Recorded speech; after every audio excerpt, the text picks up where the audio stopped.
Hello बच्चों, let's read the following question. A uniform meter rod weighing 100 gram is loaded with 10, 30, 50, 70, 90 gram at 10, 30, 50, 70 and 90 centimeter marks respectively.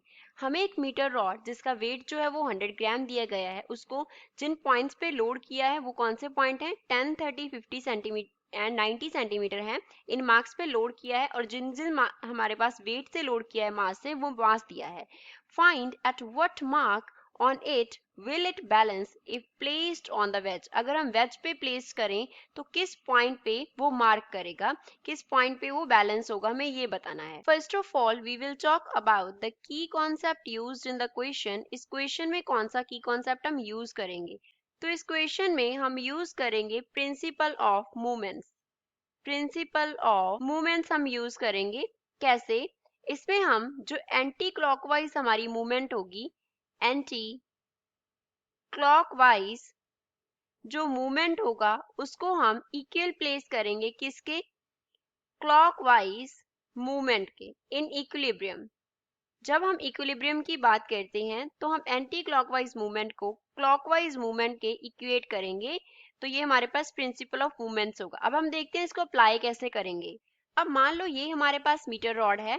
अब पहले तो हम इसके marks बना लेते हैं. यहाँ पे इस पे होगा 0 और लास्ट पे होगा 100 मीटर. अगर हम इसको 1 मीटर का कंसिडर करेंगे तो यहाँ पे कितना आ गया? 10. यहाँ पे मार्क होगा 20, यहाँ पे मार्क होगा 30, इसी तरीके से 40, सेंटर पे 50, ये 60 हो गया, 70, 80 and 90. These marks will be of equal distances. इनमें सेपरेशन इक्वल होगा. अब पहले तो मीटर रॉड का जो हमारे पास वेट है वो 100 जी हमें दिया गया है, वेइंग 100 जी. तो यहाँ पे 100 जी डाउनवर्ड है 50 सेंटीमीटर पे. दूसरा, हमें जो हमारे पास ये क्या दिए गए हैं, लोड्स दिए गए हैं, वो बनाते हैं. 10 सेंटीमीटर के मार्क पे जो लोड है वो 10 जी का है. 30 सेंटीमीटर के मार्क पे जो लोड है वो 30 जी का है. 50 जो हमारे पास 50 सेंटीमीटर का लोड है उस पे कितना है? 50 सेंटीमीटर के मार्क पे 50 जी का लोड है. 70 जी के मार्क पे हमारे पास जो लोड दिया गया है that is of 70 g and 90 के मार्क पे जो लोड दिया गया है दैट इज ऑफ 90 जी. तो अब हमें क्या निकालना है कि कौन कहाँ पे हम मार्क को प्लेस करें कि वो वेज को क्या कर दे, बैलेंस कर दे. अब मान लो जो वेज है उसको हमने यहाँ पे प्लेस कर दिया W. तो W क्या है? W रिप्रेजेंट करता है वेज को. अब हम डिस्टेंस देखते हैं. जो सेंटर से इस वेज का डिस्टेंस है उसको सपोज हम x कंसिडर कर लेते हैं. ये डिस्टेंस कितना है? x है. अब मूवमेंट्स के लिए हम क्या करते हैं? Anti clockwise movement will be equals to clockwise movement. Anti clockwise निकालते हैं पहले तो. यहाँ पे जो टोटल हमारे पास वेट एक्ट कर रहा है वो कितना है? 150 g है. तो 150 g का जो डिस्टेंस यहाँ से वेज से वो कितना है? x है. तो पहले तो हम लिखेंगे 150 g जो कि फोर्स है इनटू जो डिस्टेंस है दैट इज x. अब एंटी क्लॉकवाइज लिख रहे हैं. प्लस साथ में क्या आएगा? 30 का जो डिस्टेंस है वेज से ऐसे वो कितना है? 30 से 50 तक 20 प्लस x हो जाएगा. तो यहाँ पे हम लिखेंगे 30g इंटू 20 प्लस क्या हो गया? x हो गया. प्लस साथ में क्या आएगा? 10g का एंटी क्लॉकवाइज मूवमेंट आएगा. तो 10g का जो डिस्टेंस है वो कितना है? 50 से 10 माइनस करेंगे तो कितना डिफरेंस है? 40 का. 40 में x प्लस होगा तो यहाँ पे आएगा 40 plus x is equals to. अब क्लॉकवाइज मूवमेंट्स देखते हैं. क्लॉकवाइज कितना है? 70 का w से डिस्टेंस कितना है? 70 का 50 से जो डिस्टेंस है वो 20 है. 20 से x माइनस कर देंगे तो 70 का डिस्टेंस निकल आया वेज से. तो 70g साथ में क्या आ गया? 20 माइनस x. साथ में क्या आ गया? 20 माइनस x. प्लस इसी तरीके से 90 का जो मूवमेंट है वो क्लॉकवाइज होगा. 90 का w से जो हमारे पास आएगा वो कितना आएगा? 90 माइनस 50 करेंगे तो 40. 40 में से x माइनस कर दे तो 90g का जो डिस्टेंस है वो हमारे पास आ गया कहाँ से? वेज से. अब इसको सॉल्व करके x का वैल्यू निकालेंगे. तो यहाँ पे क्या रह गया? 150x प्लस 30 इंटू 20 हमें क्या देगा? 600 प्लस 30x रह गया.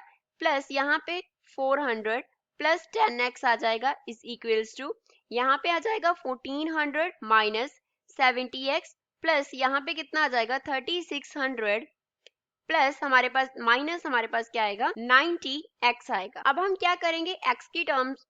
अब यहाँ पे पहले तो 150, 30 एंड 10 तीनों क्या है? प्लस के हैं. ये हमारे पास कितना हो जाएगा? 190x हो जाएगा. 190x प्लस 1000 हो गया इज इक्वल्स टू 3600 में अगर हम 1400 ऐड करें तो हमें क्या मिलेगा 5000 माइनस 90 एंड 70 को ऐड करेंगे तो हमें क्या मिलेगा 160x। तो यहाँ से x की टर्म्स को हम एक साथ लिख लेंगे और दूसरी टर्म्स को हम एक तरफ कर देंगे।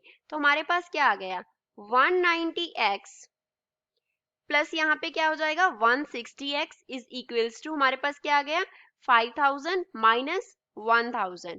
तो 190 प्लस 160 क्या हो गया 350x इज इक्वल्स टू ये आ गया 4000। तो यहाँ से x का वैल्यू बन गया 4000 divide by 350 that is equals to 11.43 और यूनिट्स क्या होंगे सेंटीमीटर होंगे। अब ये डिस्टेंस जो आया है वो 50 सेंटीमीटर के मार्क से आया है, तो 0 सेंटीमीटर मार्क का जो एंड है उससे डिस्टेंस कितना होगा 50 सेंटीमीटर प्लस x कर देंगे that is 50 plus 11.43 which is equals to 61.43 and units क्या होंगे सेंटीमीटर होंगे। तो इतने डिस्टेंस पे हम वेज को प्लेस करेंगे। So this is final answer for the given question. I hope you understood well. Thanks.